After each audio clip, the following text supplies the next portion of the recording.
So me being somewhat of a public figure in the community, I figured it would be best for me to come out and publicly voice my opinion about what's happening in our community. So first, I want to say, the violent protests are not okay. All it does is further insinuate what they already think about us. Um, but I do understand where you're coming from because historically, when we have tried to do peaceful protests as a people, nothing happens. They just ignore us and continue what they've been doing that, was the reason that we protested in the first place. When it starts coming out of their pockets and they have to buy, new squad cars and pay for damage done to buildings, that's when they start listening to what we have to say. So I don't agree with it. I'm in my house. I'm not out doing anything crazy. Um, but I do understand it. Second, I want to say that it's not about race, not anymore. There are white kids that have been killed by police as well.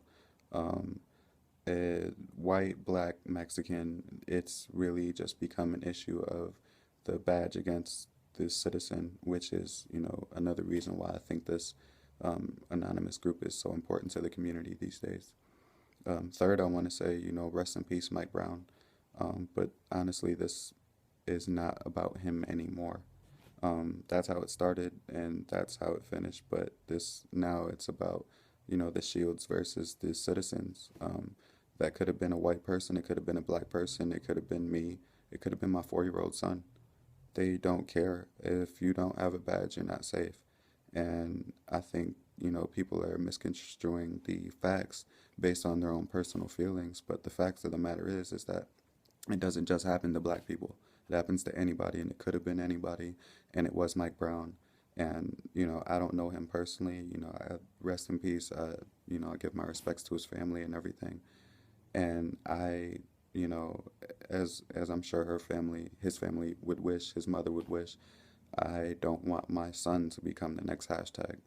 So us as a people, and we have to stand up and do something before it happens to one of us or one of our children.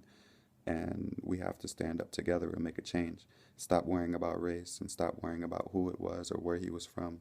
It happens everywhere and it happens to anybody.